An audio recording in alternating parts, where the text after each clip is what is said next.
I let her try soda. Now the alien girl thinks I'm her mate. The sacred nectar Jackson.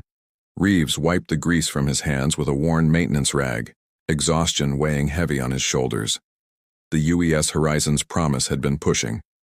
Through the Kepler corridor for 3 weeks straight, and the constant jump calculations were playing havoc with the ship's quantum drive systems. As the lead propulsion technician, he'd barely slept in the last 72 hours. The communal mess hall buzzed with the usual dinner crowd, a mixture of humans and their new Tharine allies. The reptilian species had joined the Expedition 6 months ago, their sleek vessels docking with human ships in an unprecedented show of interspecies cooperation. Most humans still found the 7-foot-tall scaled beings intimidating, but Jackson had grown accustomed to working alongside them in the engineering sections. Vakari Jess sat alone at a corner table, her amber eyes tracking his movement as he approached the beverage dispensers. Unlike most of her species, she seemed genuinely curious about human customs rather than merely tolerant. Her scales shimmered with an iridescent blue-green pattern that Jackson had learned indicated youth. Among her people, probably equivalent to someone in their mid-20s. "Long shift?" she asked in her carefully practiced English. The word slightly hissed due to her vocal structure. Jackson nodded, grabbing his meal tray. "Tell me about it. Your people's technology is incredible, but trying to integrate it with our systems is like teaching a cat to play chess." Vakari's head tilted in that distinctly non-human way. "This chess, it is difficult." "For a cat, yeah." Jackson chuckled, then noticed her confused expression. Sorry, human expression. It means something nearly impossible. She made a soft, clicking sound that he'd learned was amusement. "Your species uses many metaphors." Guilty as charged. Jackson reached into his personal supply box, a small container each crew member was allowed for items from home. His fingers closed around one of his last treasures, a can of orange soda, somehow still cold thanks to the box's preservation, field. He'd been saving it for a special occasion, but looking at Vakari sitting alone while other Tharines socialized in their own groups, he felt a surge of sympathy.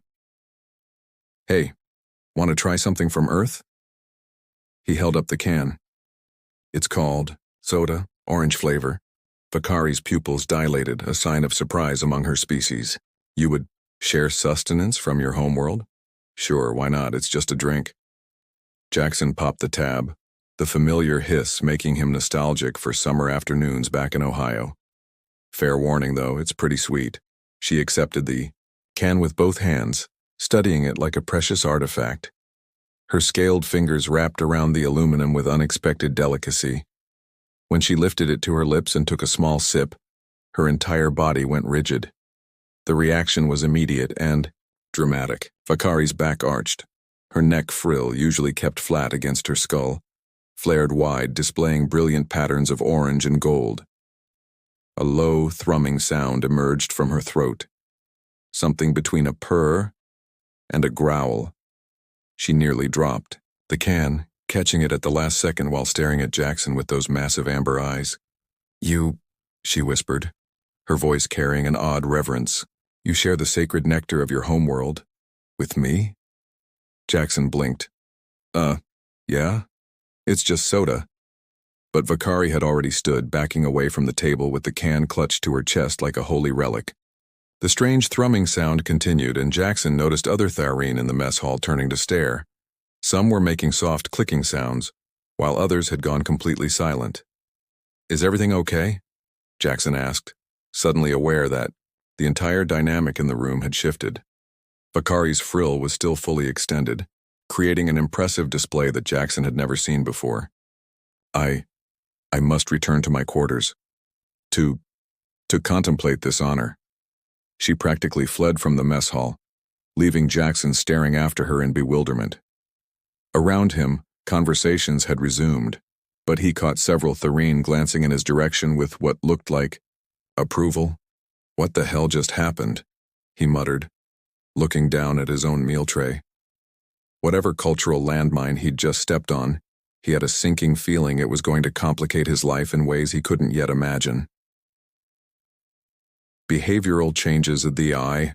Next morning brought the first signs that Jackson's simple gesture had triggered something far more complex than he'd anticipated. Vakari appeared at his workstation in Engineering Bay 7 before his shift officially started, carrying what looked like a toolkit, but standing at attention like a soldier awaiting orders. Morning, Vakari, Jackson said, pulling up the diagnostic, reports on his tablet. You're here early. I have come to assist with your duties, she announced formally, her neck frill doing that slight flutter that he'd learned indicated nervous energy. Jackson paused his work. In the 6 months since the Tharine had joined the expedition, they'd maintained strict boundaries about their technological knowledge. Helpful, yes, but they rarely offered direct assistance with human systems unless specifically requested by senior officers. That's nice of you, but I've got this covered. Besides, don't you have your own assignments? I have spoken with crew leader Vorthak. My duties have been adjusted. She set down her toolkit with a metallic clang that echoed through the bay. I am now assigned to support your work directly. This was getting stranger by the hour. Jackson scratched his head and returned to his diagnostics, trying to ignore the way Vakari positioned herself just slightly behind and to his right, close enough to observe everything he did, but not quite close enough to interfere. It might have been his imagination, but he could swear she was guarding him. The morning progressed normally until Danny Walsh, one of the junior technicians, approached with a data pad full of questions about the quantum coupling arrays. Jackson was explaining the calibration sequence when Vakari suddenly stepped forward, placing herself between the two humans. You require assistance from Jackson Reeves? She asked Danny, her voice carrying an edge that hadn't been there moments before. Danny looked confused. Yeah? He's the senior tech on this section. I will determine if his expertise is necessary for your query. Vakari's amber eyes fixed on the younger man with an intensity that made him take a step back. Vakari, Jackson intervened. It's fine. Danny's part of my team. She turned to look at him, and for a moment her expression softened. Of course. I merely wish to optimize your efficiency. The incident with Danny was just the beginning. Throughout the day, Vakari positioned herself as a buffer between Jackson and anyone who approached him. When Chief Engineer Martinez came by for the weekly systems review, she insisted on taking notes. When a group of technicians invited Jackson to grab lunch, she asked detailed questions about the meal's nutritional content and whether it was appropriate for his constitution. The breaking point came during the afternoon shift change. Jackson was explaining a repair procedure to his replacement when Tommy Kim, an old friend from basic training, jogged over and clapped him on the shoulder. Jackson, hey man, heard you. Pulled another miracle with the drive systems. Up for some poker tonight? The friendly pat on the back triggered an immediate and alarming response from Vakari. The low, thrumming growl that emerged from her throat made everyone in the engineering bay freeze. Her neck frill snapped to full extension, displaying those brilliant warning colors, and she moved with predatory grace to place herself directly in front of Jackson. You will not touch him, she said, her voice dropping to a register that made Jackson's bones vibrate.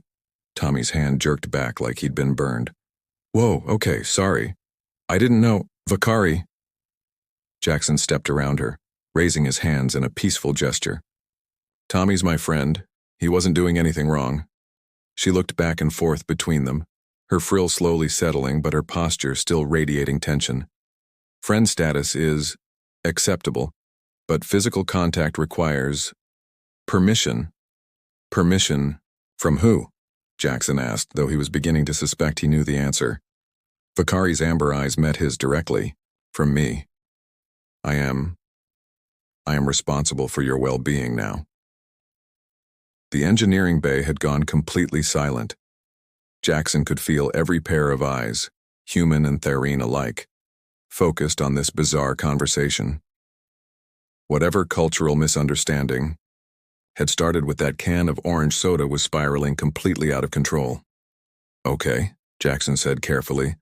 I think we need to have a conversation. Privately.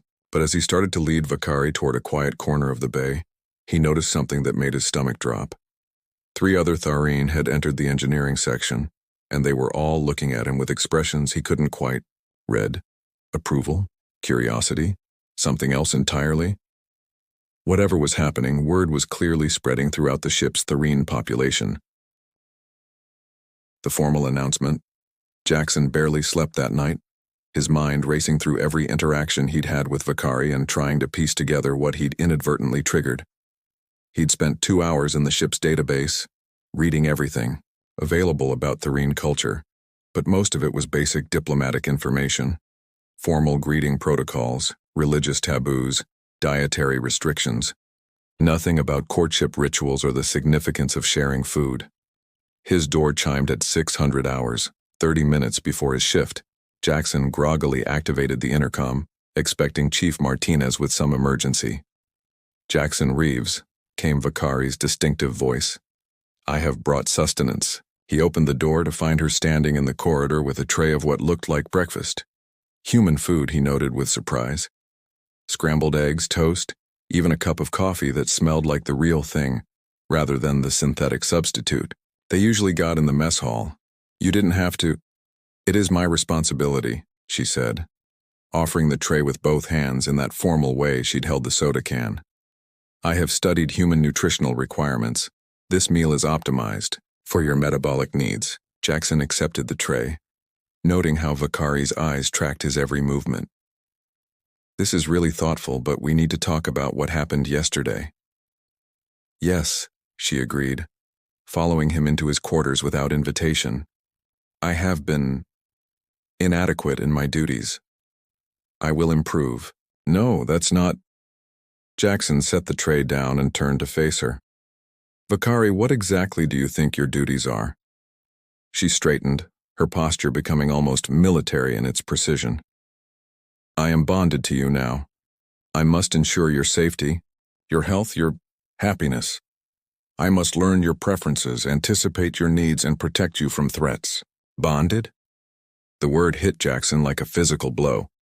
"What do you mean by bonded?" Vakari's head tilted, confusion flickering across her features. "You offered me the sacred nectar of your homeworld. In my culture, this is the traditional gesture of life partnership, of choosing a mate." Jackson felt the blood drain from his face. "A mate?" "Vakari, it was just soda. A drink. I was being friendly. But..." Her frill began to flutter with agitation. "But you chose me. From all the Tharine aboard this vessel, you selected me to receive this honor, the sweet essence of your planet, shared from your personal stores. It wasn't an honor, it was just..." Jackson ran his hands through his hair, trying to find words that wouldn't crush whatever was happening behind those amber eyes. In human culture, sharing food is just friendship, hospitality. It doesn't mean anything romantic. Vakari went very still. "Nothing romantic? I'm sorry, I really am. But there's been a huge misunderstanding." For a long moment, neither of them spoke. Jackson could see Vakari processing this information, her expression cycling through confusion, hurt, and something that might have been embarrassment. Then, slowly, her posture changed. Her shoulders squared, her chin lifted, and when she looked at him again, there was a determined glint in her eyes. "No," she said firmly. "No. You may not understand the significance of your actions, but that does not negate them. In Tharine law, the bond has been initiated, it must be completed." Before Jackson could respond, Vakari activated her personal communicator and began speaking rapidly in her native language. The clicking and trilling sounds were too fast for Jackson to follow, but he caught his own name several times, along with what sounded like formal declarations. "What are you doing?" "Announcing our bond to the ship," she said, switching back to English. "All crew members must be informed of the new arrangement." Jackson's blood turned to ice. "Vakari, wait." But it was too late. Her message had already gone out over the ship's communication system, translated automatically into standard English for the human crew. Within seconds, Jackson's door chime was going off like an alarm, and he could hear voices in the corridor. Outside, some human, some Therine, all sounding excited or confused or alarmed. "I am now bonded to human Jackson Reeves," Vakari announced to his room's intercom system, her voice carrying throughout the ship. "As per Therine tradition, this bond supersedes all previous social obligations. Any interference with this union will be considered an act of aggression against my clan." Jackson's door chimed again, followed immediately by Chief Martinez's voice. "Reeves, open this door right now." But it wasn't just Martinez. Jackson could hear Captain Roberts's voice in the mix, along with what sounded like several Therine voices engaged in rapid conversation. Through his small viewport, he could see crew members gathering in the corridor, their faces a mixture of curiosity and concern. "Vakari," Jackson said desperately, "you need to take this back. Tell them it was a mistake." She moved closer to him, and for the first time since this whole mess started, her formal composure cracked slightly. "I cannot. The words have been spoken. In my culture, to retract a bonding announcement it is a grave dishonor. It would shame not just me, but my entire family line." The door chimed again, more insistently this time. "So what happens now?" Jackson asked, though he was fairly certain he didn't want to know the answer. Vakari's frill fluttered once, then settled into what he was beginning to recognize as her determined expression. "Now we face the consequences together, as bonded pairs do." The chaos erupting outside his door suggested that those consequences were going to be significant. Diplomatic crisis, the emergency meeting in Conference Room Alpha felt more like a court martial than a cultural discussion. Captain Roberts sat at the head of the table, her expression grim, while Jackson found himself flanked by Vakari on one side and the ship's diplomatic attaché, Dr. Marcus Webb, on the other. Across from them, 3 senior Therine officials, including crew leader Vorthak and someone Jackson didn't recognize with elaborate ceremonial markings, sat in rigid formality. "Let me make sure I understand this correctly," Captain Roberts began, her voice carrying the kind of controlled calm that usually preceded an explosion. "Technician Reeves offered Ms. Vakari a soft drink, and now, according to Therine law, they're married?" "Bonded," corrected the unfamiliar Therine, whose nameplate read High Arbitrator Kes Thyra. "The term married does not adequately convey the spiritual and legal implications of this union." Dr. Webb leaned forward, consulting his tablet. "High Arbitrator, surely there must be some provision for cultural misunderstandings in your legal code." Mr. Reeves had no knowledge of the significance of his actions. Kesathyra's neck frill rippled, and what Jackson had learned was the Therine equivalent of a dismissive shrug. "Ignorance of custom does not negate the action. The human Jackson Reeves selected the finest sustenance from his personal collection, a sweet nectar from his homeworld, and offered it freely to Vakari Jess.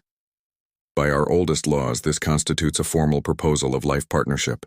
"It was orange soda," Jackson protested. "Carbonated sugar water. I was just being friendly." "The intent behind the gesture is irrelevant," Kesathyra replied coolly. "The act itself carries meaning beyond the individual's understanding, just as your human customs of ring-giving or knee-bending carry significance regardless of the giver's full comprehension of their origins." Captain Roberts rubbed her temples. "What exactly does this bonding entail? What are the obligations?" Vakari spoke for the first time since the meeting began, her voice quiet but steady. "Jackson Reeves and I are now considered life partners under Therine law. We share responsibilities for each other's welfare, safety, and honor. Our decisions affect not just ourselves but our respective families and clans. And if we refuse to recognize this bond?" Dr. Webb asked. The temperature in the room seemed to drop several degrees. High Arbitrator Kesathyra's amber eyes fixed on the diplomat with an intensity that made Jackson distinctly uncomfortable. "The Therine Alliance joined this expedition in good faith," she said slowly, "with the understanding that both species would respect each other's cultural and legal frameworks. To dismiss a lawfully enacted bond would be problematic for our continued cooperation." Captain Roberts's jaw tightened. Jackson could practically see her running calculations in her head, The expedition needed the Tharine technology and navigation expertise to complete their mission. Offending their allies over what amounted to a cultural misunderstanding could jeopardize everything. "What about annulment?" Jackson asked desperately. "Some kind of cultural divorce?" "The bond can only be dissolved in 3 ways, Kesithyra explained with the patience of someone reciting well-known law. Mutual agreement after a trial period of no less than 1 full cycle, approximately 18 of your months, death of one partner, or proof of fundamental incompatibility as determined by a panel of clan elders. 18 months? Jackson's voice cracked slightly. "I have to be bonded to Vakari for 18 months before we can even discuss ending this?" "The trial period exists to prevent hasty decisions," Vakari said, and Jackson caught something in her tone that might have been hurt. "It allows both partners to explore the compatibility of their union." Dr. Webb was frantically scrolling through his tablet. "There has to be some precedent for interspecies bondings, some protocol." "Indeed there is," Kesithyra confirmed. "Though rare, such unions have occurred throughout our history. The legal framework is well established." Captain Roberts leaned back in her chair, looking like she'd aged 10 years in the past hour. "And what happens if we simply ignore this? Continue with the mission as if nothing has changed?" "That would be inadvisable." Crew leader Vorthak spoke for the first time, his deep voice carrying ominous undertones. "Vakari's clan is influential within our society. To dishonor her would be to dishonor them. The consequences could extend far beyond this ship." The unspoken threat hung in the air like a toxic cloud. Jackson suddenly understood why the conference room felt so much like a courtroom, because in a very real sense, that's exactly what it was.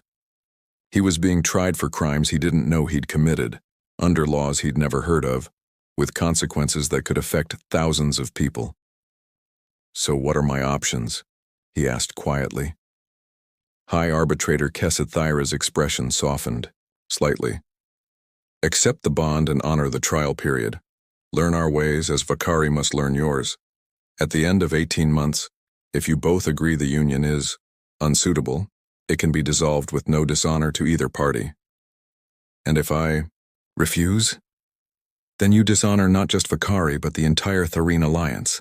The consequences would be severe." Jackson looked around the table at the faces staring back at him, his captain, the diplomat, the alien officials who held the fate of the expedition in their scaled hands.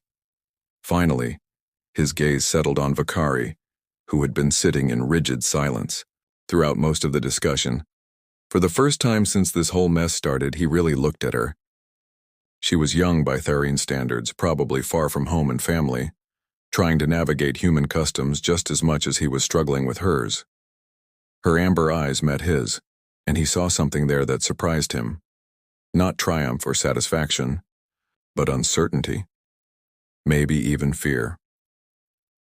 "Vakari," he said softly, "is this really what you want?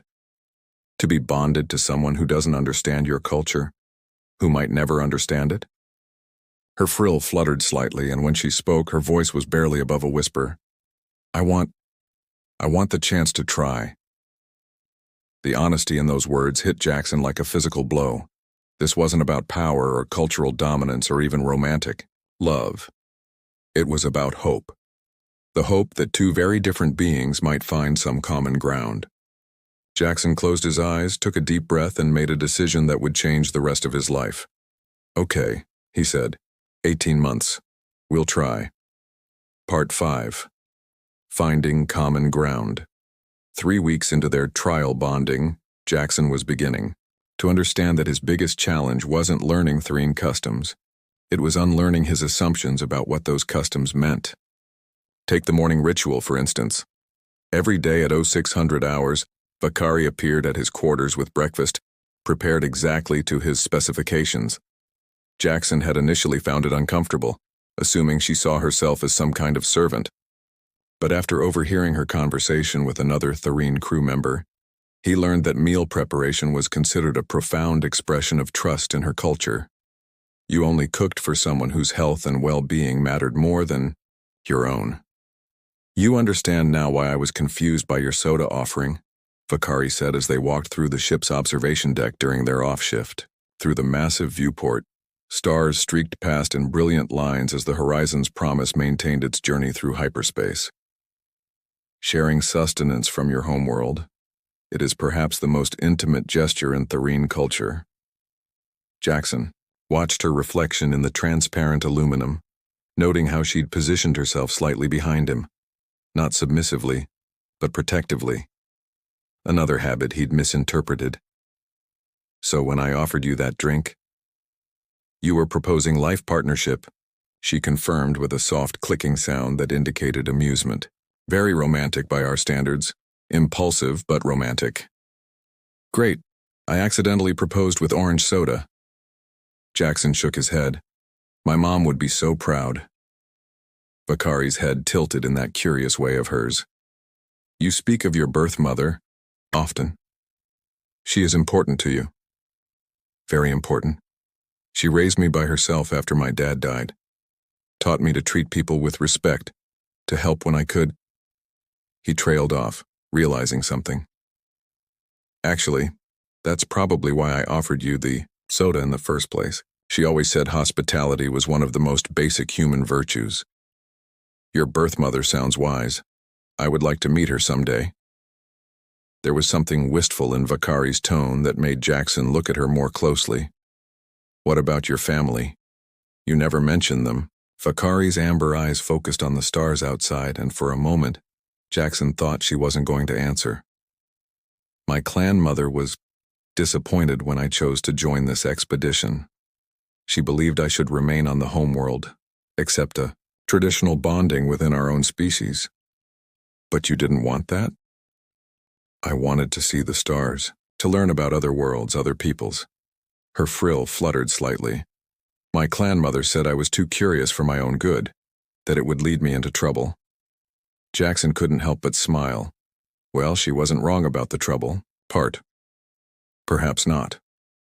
Vakari turned to face him directly. But I do not regret my choice. Even if our bonding ends after the trial period, these weeks have taught me much about human nature. About your species' capacity for adaptation. It was true. Jackson had been surprised by how naturally they'd fallen into a rhythm together. Vakari's presence during his work shifts had actually improved his efficiency. Her knowledge of Therine systems filled gaps in his understanding, while his experience with human engineering provided solutions she hadn't considered. They worked well together, complementing each other's strengths. Can I ask you something? Jackson said after a moment of comfortable silence. Of course. That first day, when you announced the bonding to the whole ship, were you scared?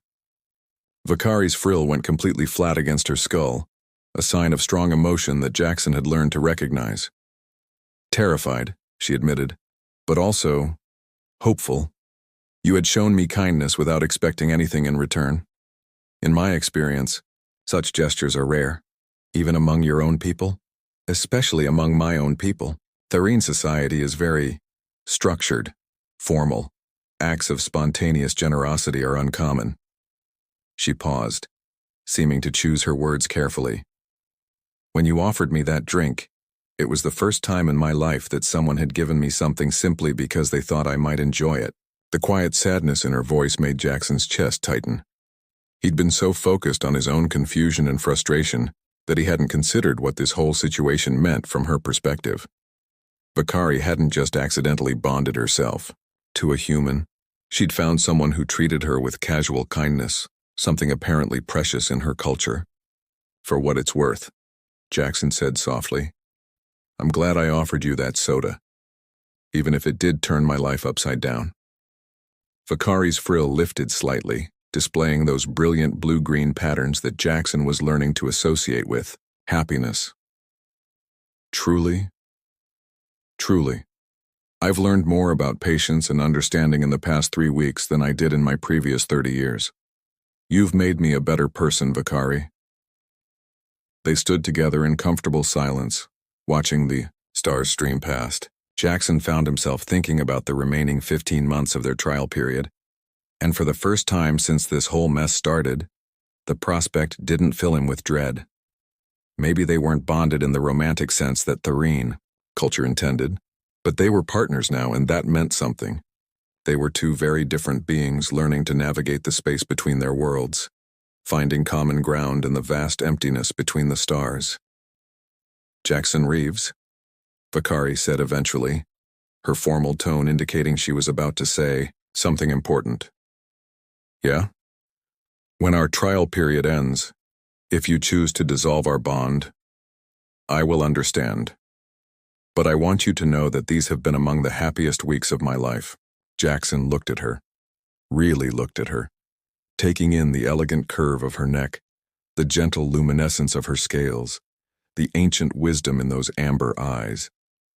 Somewhere along the way, without him noticing, Vakari had stopped being an alien curiosity and had become Vakari, his partner, his friend, his responsibility, and his privilege. Ask me again in 15 months, he said with a smile. You might be surprised by my answer. Vakari's thrumming purr filled the observation deck, a sound of pure contentment that resonated in Jackson's bones. Outside the viewport, the stars continued their eternal dance, and for the first time since joining the expedition, Jackson felt like he was exactly where he belonged. Sometimes the best relationships began with the most impossible misunderstandings. And sometimes a simple can of orange soda could change two lives forever.